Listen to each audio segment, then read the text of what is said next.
I mean, Magnus is a character that can pick up a lot of kills very early. He just has a hard time catching up, especially when you just look at this lobby alone. How do you catch up to pretty much nearly everybody here? Everybody in this lobby, every character has such insane mobility, minus CCeles. Yeah, a lot of, oh, hold that thought. Xiaosai getting bullied out by Blem. Oh, he W's in the wrong direction as a panic move, and Blem takes out Xiaosai at the start of game 1. Yeah, she's really hard to hit, just with an innate, insane base movement speed. This character is just not winning away from easy. But speaking of running, I don't think Cora's gonna need to figure out how to run here, or not. Never mind. Look at this damage going on. Ooh, okay, that was not a result I expected, but we do have a third party, Homecoming, coming in from the side, whiffing his ultimate, which will actually give Alex a chance to escape here. Oh, but the nice parry does keep that distance. Alexich drops to Homecoming. And that was, oh, Ghost looks just dropping in the background. PM Howard. There's a fight between Homecoming and PM Howard, our two remaining Yuki players in this game. Howard dropping awfully low. Ashen is there, ready to third party. He wants to kill. He doesn't want to fight Homecoming. He just wants to get those extra points. Both of these players just trying to kill Howard just to get those free points. Also, we have a fight between Tezka and CCeles. Both these players managed to just get out nonetheless. Although all the traps get... Wait, what? The traps that Lenny put down before he died got the kill on the Mage8. Does it... Do those points go to Lenny? I mean, I would imagine what it is. I assume they do. So keep in mind, the final square will always be around the console right here. That means that if you do want to get to this side of the map, you do have to funnel through this tiny, tiny, tiny little choke point. It's pretty miserable. Oh, we have a fight between ERBS and CCeles. CCeles is dropping so low, forced to go into the red. He doesn't have a ton of timer left. Remember, we caught him farming over there in archery, losing a ton of red zone time. ERBS knows that CCeles is stuck out here. CCeles is gonna have to come in with just 5 seconds left, but Mage8 is right behind a third party. This might give CCeles a chance he needed to get back in. Remember, he is on two-handed sword, so he has that parry available. Goes for the ultimate. Goes against ERBS because he knows that ERBS' ult is down right now, but guys, remember, Mage8 is right there, waiting in the wings, waiting to be the third party to win this fight. The double guillotine, locking ERBS in place. ERBS, he hits the double guillotine. Although a beautiful W does catch the rapier skill on Mage8, CCeles will use this opportunity to run into the zone. Now, ERBS is caught in a bad situation where the ultimate reactivation from Chiara could spell his death. Remember, CCeles, again, aware of this, is going to third party. Ironic is also here to third party as well. ERBS forced back into the red zone. I think ERBS gets away here.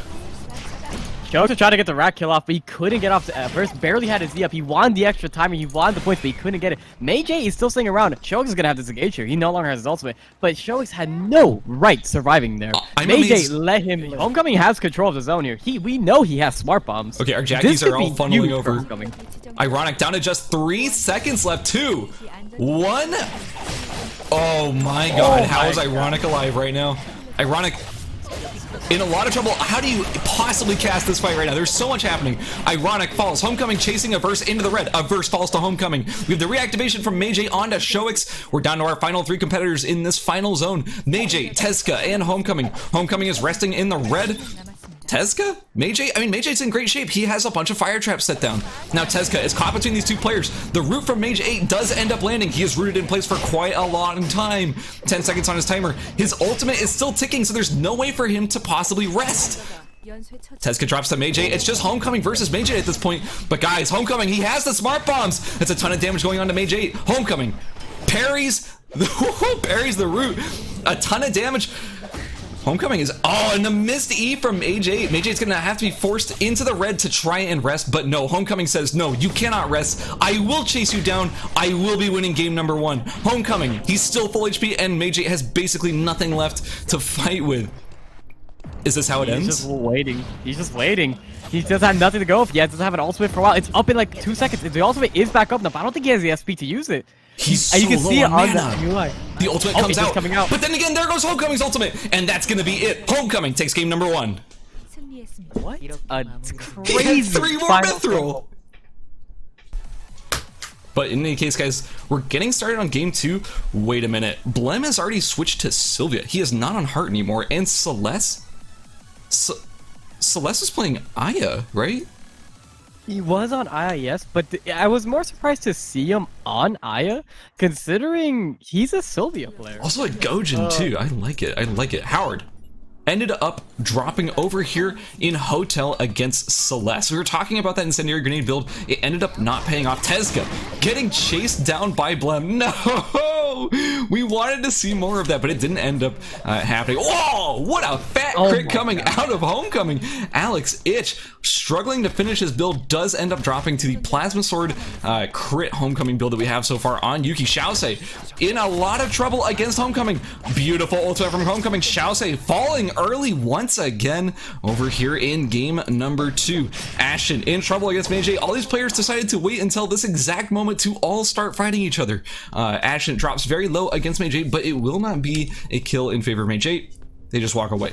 And we need to be careful here because we do have a Shoix in the background, but Ashley is fighting Celeste over in Alley right now, and we're kind of seeing a similar situation. Does with the E, does have a little bit of fuel to the name right now. We might see him try to bike up here. Oh no! What? Lenny in the background. Why did Lenny holding not? On to the E. Oh! He gets the stun! Ashen dropping the Celeste there. I was gonna say the absolute patience on Lenny that entire time. I was wondering why he didn't just dash early, but he ended up connecting that beautiful stun. Well done by him. Blem actually falling over here to Homecoming in dock. Now Shoix is in trouble. Shoix jumping over the wall, getting away as Jackie does seem to do. Blem, one of the biggest threats to Homecoming right now, will end up falling. He's already got one mithril. He's getting started. What is happening? What is going on What here? is happening with Lenny? Lenny is a player known for making a ton of early traps, but my god, it is so funny to see it all come down this early in the game.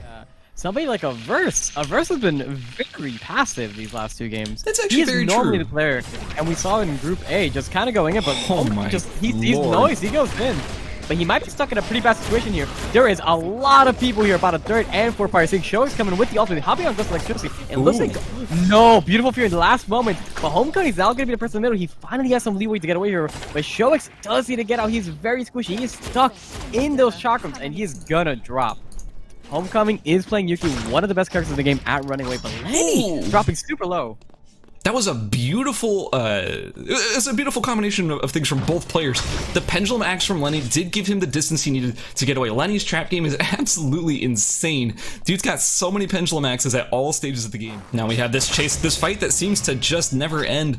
Lenny is being chased by Crone. The Q slow coming out, that is a massive slow coming out of Crone. Lenny is just doing his best to get away. He seems to be out of, he was out of options. He was out of Pendulum Axes, and in the end, Lenny will fall to Crone, giving Crone the mastery lead that he needed, that he kind of lacked in the last few games. Ironnick is trying to get away from Reverse. He does drop the dagger skill, and Reverse really is just trying. Oh, beautiful E over the wall.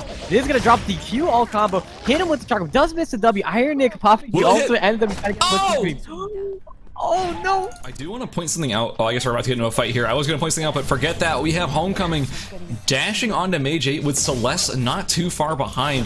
A fight comes out. Mage8 drops the ultimate, takes a ton of damage from Homecoming's ultimate, losing about half of his HP just from the ultimate reactivation, but Celeste is here at 3rd party. The combo. Celeste ends up picking up the kill on Mage8. Now it's Homecoming versus Celeste. We have Magnus8 coming in from the side to 3rd party. These are the final 3 players of this lobby. And honestly, everyone's dropping low except for Magnus8. Celeste drops to Magnus8. Now it's Homecoming versus Magnus8. Remember though, there is this fire trap here. Homecoming using this as an opportunity to turn back and get some damage in. If Homecoming just disengages and just manages to heal back up to full, I honestly have to give this to Homecoming so far, but it could go either way. Oh, more fire traps. I was expecting smart bombs, but you know what? Fire traps technically do damage too. Homecoming doing his best to heal up while he can. He has the mastery advantage. He has the level advantage. A missed stun from Magnus8 could potentially be the pressure that Homecoming needs to end up winning this final fight. Okay, he did manage to switch off. He's on. Wait, what? No, he switched from a creed to a creed. That's not. That's not an upgrade. It's an interesting type of swap. We're going to see the fire trap drop. The double KCs are down early from Magnus8. So wait, I don't believe the Homecoming actually knows these traps are here. He did run away earlier while Magnus8 did set these up. These do have plenty of time, and now he does have that bike up.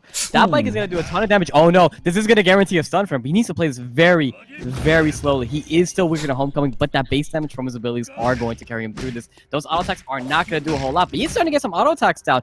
Ooh, the bat skill does whiff. Homecoming is trying his best to get any sort of pressure in here, but he just can't find a way in. Oh, he manages to, okay, auto and Q just to clear out that double guillotine, but Magnus Ape, he has a telephoto camera in the bush. One of the most powerful places to have a camera at this point because it lets him see every single trap that Homecoming puts down. Ooh, both of these players are just trying to find the space and the distance that they need. Homecoming engages right now. Honestly, that was a really good poke damage. Magnus Ape and Homecoming, they're finally at about the same amount of HP. Another good combo from Homecoming will drop Magnus Ape down to below Homecoming's HP levels. Keep in mind, Magnus Ape has way more on his timer than Homecoming right now. So if Magnus Ape manages to stall it out, he does win just to timers. I do believe that is his game plan, and that's why we keep seeing him play so passively here. Homecoming because, again, low on mana, but it may not matter. One more auto attack from Homecoming might seal the deal here. Magnus Ape tries to bike in to do something, but it's not going to be enough. Magnus Ape using his timer to his advantage to try and get some more space. He's just trying to stall out Homecoming. 30 seconds. He just needs to be 1 second above. That is all he needs right now. Another stun. We're seeing the issue. Homecoming doesn't have any SP. He's having to base regen this, and he can't rest in the final zone anymore. And right now, he can now use his abilities. All Magnus Ape needs is a little bit of health and just 1 more second more than Homecoming right now. And I do believe, actually, Homecoming might be slightly ahead at this point. Yeah, I think parry will drop. Yeah, there it is. And that... Oh. Magnus Ape accepting his fate. We are seeing not any much of change. Oh, good. Oh my goodness, Tesca is doing it again. Oh my god. So, okay.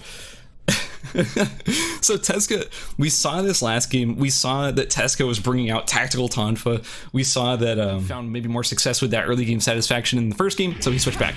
PM Howard playing Frost Pedal Dylan motorcycle helmet plus straitjacket sneakers. He might just be going for somewhat full amp. However, Celeste plus Blem might spell doom for PM Howard. He tries to ult over the wall to get away, but no, the ult connects with Celeste. Howard in a lot of trouble right now. Celeste chasing as best he can. He gets back on the bike. Guys, keep in mind, Silvia has some of the best chase in the entire game. I don't know if Howard can hide away. He hides, he stands still, but Celeste manages to catch him nonetheless. I like that plan. Yeah, I like that plan of hiding to hide his footsteps, but I think he just still walks away from this. Somewhere else on the map, Ashen ended up falling to Magnus Ape. Tesca dropping awfully low to Celeste. Celeste is looking wonderful itemization-wise. Tesca in a lot of trouble here. Celeste will surely catch up. The bike combo comes out, dealing a lot of damage, but a nice stun back from Tesca will potentially give him the distance he needs. But that long-range E does connect from Celeste. Celeste's really beautiful E connects. Also, Tesca, I don't know. The bike fuel is running awfully low, but the stun combo comes in. But a nice, beautiful jump over the wall is gonna catch Tesca on the back foot. Tesca reflects the E from Celeste, but it's not gonna be enough. Tesca ends up falling to Celeste. Now we have a fight over here in Alley, finally breaking out between Ironic, Averse, Ghost Electricity, and Magnus Ape. Both the Hedgens are throwing down their ultimates. You're seeing these omens circling around them right now. Averse has decided to choose Ghost Electricity as the person he wants to try and corner and kill. Ghost Electricity is sitting at about 75% HP. Averse missing most of his kills, but Ghost Electricity is dropping rather low. The wolves just respawned, so potentially these omens could be aggroing some very powerful wolves, so he ends up backing out. Guys, though, Shoix is not far away from this, ready to pounce on Averse as he goes through the wall, but Magnus Ape's not far away. If both these players drop too low, Magnus Ape could clear up. Oh, Bike will drop down, does catch on the end, but Magnus Ape is quite fast here. Beautiful Averse dodge. Doesn't have his blink up for a few more seconds. He could get the stun here. This could spot the end for Averse. Just, yep, there goes the Averse will drop in 10th place there. Okay. Well, we have going on that map. I think one person we haven't seen anything from this game is really Xiao Zhe. Oh, but it doesn't even matter right now because Ghost Electricity is going to get engaged on from himself. Ghost Electricity does get the root down, but needs to get that fear. Yeah, will pop the ultimate to get the fear off. But again, like you mentioned earlier, Silvia is one of those characters. But no, Magnus Ape said, no, I'm going to go for you. Let me farm some mastery off of you. I know I can't kill you, but I can put you in an awkward position to maybe get killed. But Magnus Ape is still chasing Ghost Electricity here. He does have his ultimate up, still available to him. And really, all of us beautiful Q coming down. An absolutely beautiful snipe from Magnus Ape will be keeping Ghost Electricity sort of in his place. Oh, a nice bike. Oh, it did enough damage to kill him. Players are really tanky right now. That means traps are going to be very powerful because, guys, traps do true damage. So it doesn't matter how much defense you have if you're just getting all that damage reduced to nothing.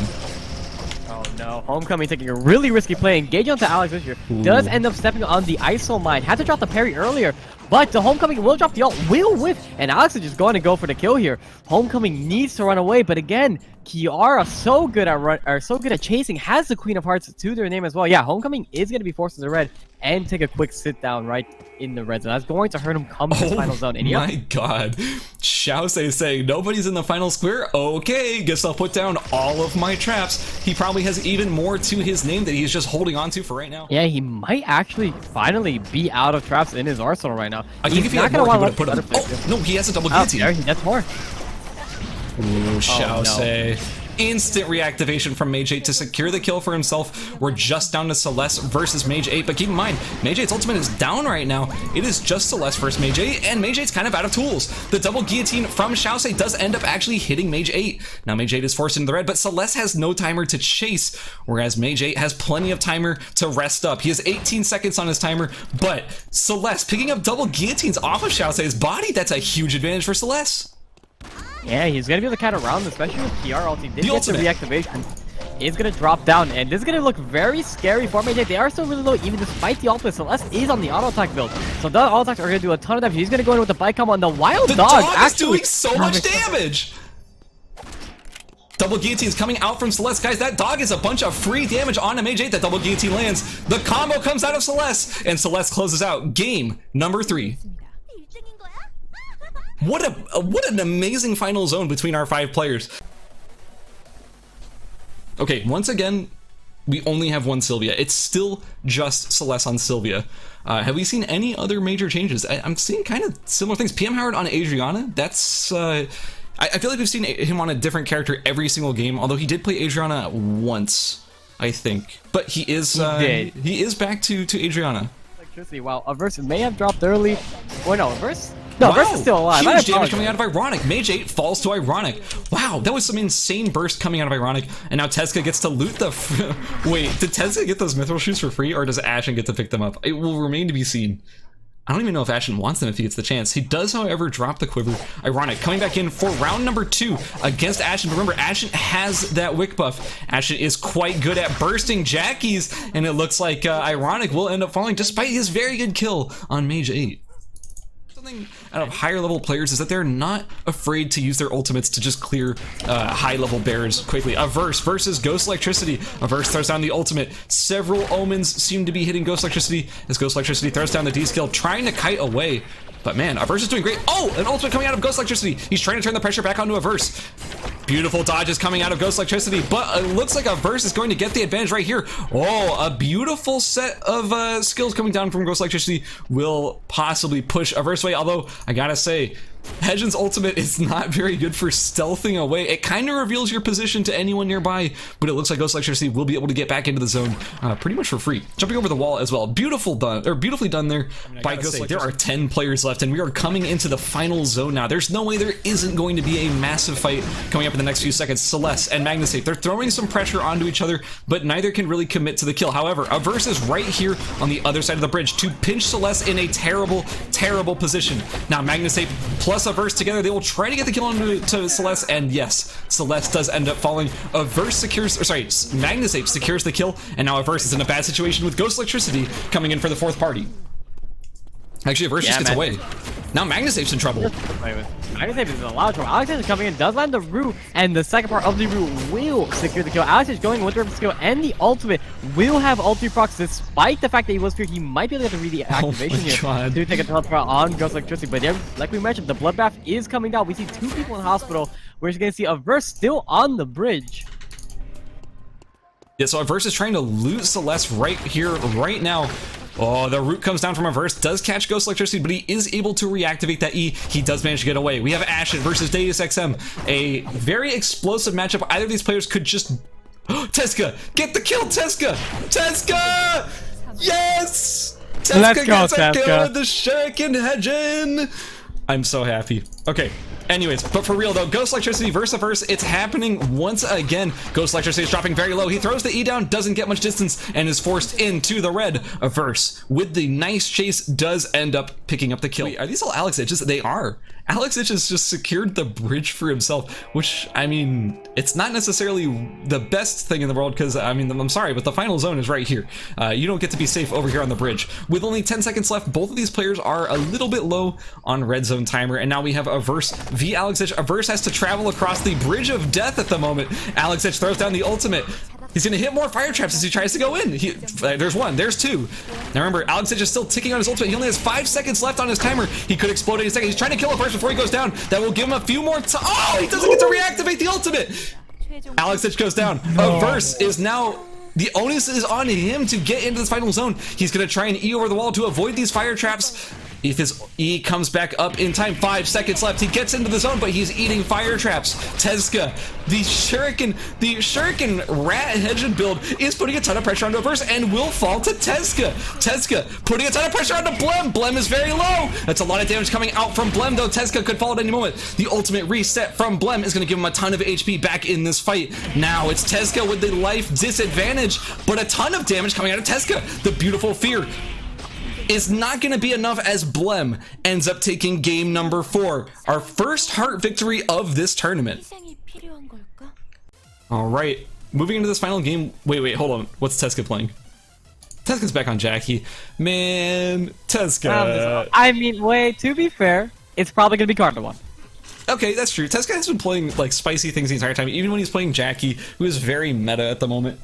He is playing, he's playing a spicy Jackie. He's playing Carnwin, which is not a weapon we see too much. I'm saying this consistently. ERBS is still just on a Scorch Bow.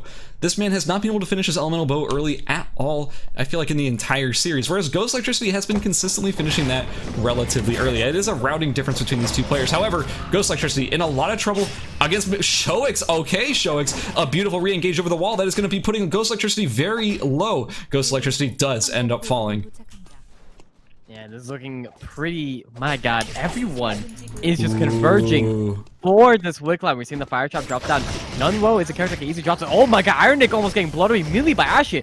Wait, who's the curious? Lenny actually getting the wick line through the combination of his burst and the trap. Preparing especially just for this tournament. We have a fight between Tezca and Crone. We also have Ashe ready to third party against Tezca. Although will he switch his focus to Crone? He will. A huge amount of burst damage coming out of Ashe. We'll see if this 1v1 matchup between Spear and Rapier goes. Wow, that was a ton of damage coming out of Ashe. Okay, I take it back. Ashe 100%. I just want to point out one thing before it just turns into an all-out bloodbath between these players. Could there be a more fitting end to this tournament than a Forest Final Zone? Forest? No, I don't. I was gonna say Forest Final Zone is probably the most common, if not the most common, Final Zone in this entire game. And yeah, so all these players, they know how to play this Final Zone. It is very iconic. We are seeing Ashe taking down Lenny. Lenny does drop before he can drop all of his late game traps. However many traps he had, those are all going to Ashe now. Now Homecoming, our current first place player, is dropping very low against Ashe. Ashe is kind of on fire right now. And it's going to be looking really scary. But no, Ashe says, I'm going to just put on the aggression to Alexich here, which is kind of a scary situation. If you do drop a little bit low, you know you're going to be dealing with third, fourth, fifth, and sixth party. But Deus says, you know what? I don't care about that. I'm going to bully Alex out of here. Tezca's saying the same thing. Alex, we're sorry. We don't want you in this final zone. We are going to try to take you out of here. Tezca with the beautiful Dagger drop that does throw down the E, but the shield coming in right at time, and so is the Root. The Root reactivation. The heal from the execution. Alex is gonna barely walk away with his life here, but Deus is on the chase. Ashe is dropping on the back end as well. Homecoming ends up picking the kill on Ashe. I have literally no idea how that happened, but it doesn't matter because Alexich, got hit by a car. Well, it's more like a motorcycle, but still, got bulldozed right there at the end of that fight after being chased by player after player after player. Now we have DeusXM versus Homecoming versus Celeste versus Mage8. Our final 4 players. They're all fighting with just 18 seconds left before the final square reduces just to the console area of this last zone. Homecoming, he has very little timer left, but he did get 7 seconds left by killing Ashe. All of these players are making a mad dash towards the exit. Ooh, Celeste putting down bamboo traps. That's not gonna do very much, but hey, and something, I guess. Looks like Deus is gonna hit it. Nope. Deus only has 7 seconds. Homecoming only has, well, now 7 seconds. Mage8's got a decent amount of time, but Deus has remote mines. Celeste has secured the inside of the building with double guillotines, and Homecoming has taken the sort of safer corner of this zone. Homecoming has no time to work with, though. He's trapped behind the stump, and he has no timer. Mage8 throws down the ultimate. He's putting pressure onto Homecoming. Homecoming trying his best here, but with no timer and stuck between two ranges and a pseudo ranger in the form of Mage8, he's gonna try his best to kite around here and really just do anything he can to get some pressure off of himself. But no, Deus is in the perfect position here. He's just been weaving auto attacks the entire time. Just look at him, he doesn't even have to move. He is sitting on the remote mine. He's just throwing auto attacks. We'll get the passive enhanced auto attack. Will drop Homecoming. Mage8 will drop as well. Celeste going in to try and finish it off. Deus. Oh, a beautiful bubble coming out of Deus puts a lot of pressure on Celeste, and Celeste ends up falling. Deus takes our final game of the ERCS solo finals, and Deus, well, with a wonderful performance, wins game number 5.